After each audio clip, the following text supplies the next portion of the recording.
It was a chilly Thursday evening in October 2024, around 8:45 p.m., when I walked into my grandfather's cabin in Willow Creek, Montana, covered in sawdust from fixing a creaky porch step.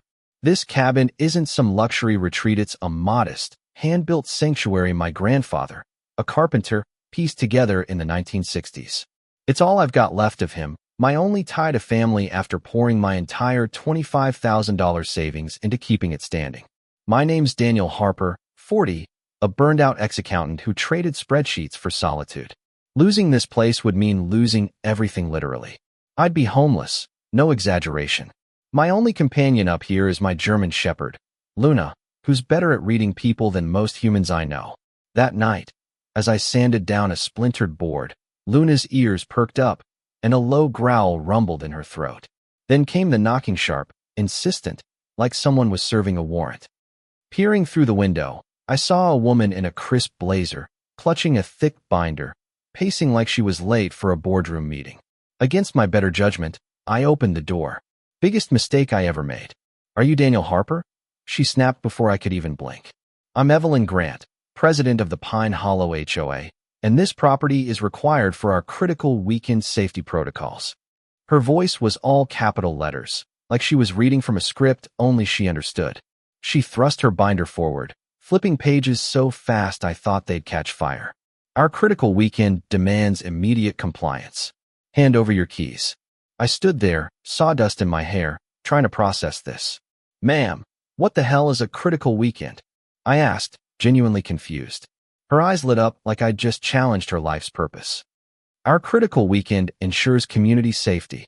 Our critical weekend protocols protect Pine Hollow." Every sentence was laced with "critical weekend," like it was a sacred mantra. Luna growled louder, sensing the same red flags I did. I tried reasoning. "This is my private property. I'm not in your HOA. You've got no authority here." That's when her fake smile vanished, replaced by a cold, predatory stare. "Refusal violates our critical weekend mandates," she hissed, hand outstretched like I owed her my soul. Something in me snapped. These weren't just keys, they were the ones my grandfather etched with his initials, the ones he gave me when he passed, whispering, "Keep this place safe." I slammed the door. "Get off my land," I growled. Evelyn's face twisted in shock, like no one had ever defied her. "You'll face critical weekend consequences," she shrieked, waving her binder like a weapon. As she stormed off, papers slipped from her grip. I grabbed one, and my stomach dropped. It was an invoice from someone named Ethan Grant for critical weekend property preparation at $600. This wasn't a random tantrum. This was calculated. I barely slept that night, pacing the cabin, Luna watching me with worried eyes. By dawn, I'd scoured every property law database I could access. Nothing about a critical weekend existed anywhere. My neighbor, James Carter, a retired librarian who lived a half-mile down the dirt road, confirmed it over coffee at 7 a.m. "Daniel, that woman's either unhinged or running a scam straight out of a crime novel." Great. Insanity or fraud neither made me feel safer. By 8 a.m., Evelyn was back, this time with a bigger binder labeled "Critical Weekend Enforcement" in shaky red marker.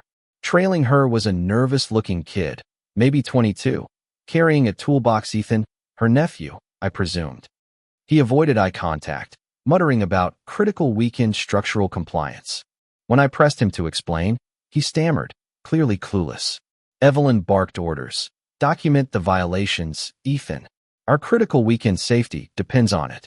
It was like watching a cult leader coach a reluctant disciple. Then I heard a gush of water from my basement. I sprinted downstairs to find Ethan slicing my pipes with bolt cutters, water flooding the floor. Evelyn said it's for critical weekend compliance. He mumbled into his phone, voice trembling. $3,000 in damage, and my insurance called it neglect. I was livid. Evelyn didn't stop there. That afternoon, she launched a smear campaign, calling every neighbor within a mile, claiming I was endangering Pine Hollow by blocking her critical weekend shelter protocols. Sweet old Mrs. Larson phoned me, voice shaky. "Daniel, is it true you're stopping a community safety program?" I explained it was all nonsense, and she dropped a bombshell. Evelyn had asked about her property weeks ago for emergency purposes. This wasn't a one-off. Evelyn was targeting multiple homes, weaving a web of fake emergencies. Her fake documents piled up blank forms from office stores, scribbled with critical weekend in crayon. James, who worked part-time at the county clerk's office, laughed them off. These are dollar store templates, Daniel. She's got no power. But Evelyn's obsession grew darker. I found notes in her dropped paper sketches of my cabin, entry points, a timeline for her takeover. She'd been stalking my home for months. The breaking point came at an emergency HOA meeting the following Monday, despite my cabin being outside their jurisdiction. Evelyn sent an email with 17 exclamation points, screaming about a Pine Hollow safety crisis. 30 neighbors showed up at the community center, a place usually reserved for potlucks. Evelyn had a PowerPoint, charts, and a contractor, Victor Reed, who owed her money, parroting her structural danger claims about my cabin. The room split. Some, like Mrs. Larson, bought her fear-mongering. Others, like James and the Millers, smelled a rat. I stood up, voice steady. Show me the critical weekend policy. Who authorized it? Evelyn's response was a meltdown for the ages. Our critical weekend is the law. Our critical weekend is safety, she screamed, throwing blank papers scrawled with her mantra. Neighbors gasped as they realized her documents were gibberish. Ethan, in the back, looked mortified. His girlfriend, who'd tagged along, whispered loudly, "Weekends aren't emergencies, Evelyn. You need help." When James revealed Evelyn's HOA election was a sham, barely 10% voter turnout with no approval for her protocols, the room turned on her. People left, muttering about her insanity. Tuesday morning, County Inspector Maria Alvarez arrived, clipboard in hand. Evelyn pounced, waving fake reports about my cabin's violations. I'd started live streaming on my phone for evidence, never expecting 10,000 viewers to tune in. Alvarez, a 20-year veteran, wasn't buying it. "Ms. Grant, what is this critical weekend you keep mentioning?" Evelyn's face cycled through panic and rage. "Our critical weekend is community safety. Our critical weekend is law," she shrieked. The livestream chat exploded. Contractors online analyzed the pipe damage, confirming sabotage. Hashtags like weekend scam and Evelyn exposed trended. Ethan cracked under Alvarez's questioning, admitting he'd cut my pipes for $600 because Evelyn promised steady work to cover his $70,000 student loans. "I don't even know what critical weekend means," he confessed. Evelyn's response, "Traitor to our critical weekend," she screamed, hurling her binder at Alvarez's truck. The stream hit 20,000 viewers as she unraveled, chanting her mantra like a broken machine. The state stepped in fast. Investigator Laura Bennett called Friday, citing Ethan's texts and payment records as evidence of organized fraud. An emergency order froze Evelyn's HOA powers and barred her from my property. My insurance reversed their denial, covering the $3,000 damage with an apology. Ethan fixed my pipes for free, apologizing every 5 minutes. But Evelyn doubled down, claiming my grandfather, a retired judge, ruined her family in 2008 by exposing her real estate scam. Her critical weekend was a revenge fantasy against me. At her sentencing 3 weeks later, live streamed to 120,000 viewers, Evelyn clutched a crayon-scribbled binder labeled Critical Weekend Rights. Judge Emily Torres, a 35-year veteran, begged for clarity. "What is this critical weekend?" Evelyn's response was pure chaos. "Your Honor doesn't understand our critical weekend. It's justice. It's safety." She threw papers, screaming, "Give me our critical weekend or give me death," as bailiffs dragged her out. The internet erupted. Weekend Meltdown trended globally. Evelyn got 3 years probation, $12,000 in restitution, 600 hours of community service, and mandatory therapy, banned from saying critical weekend.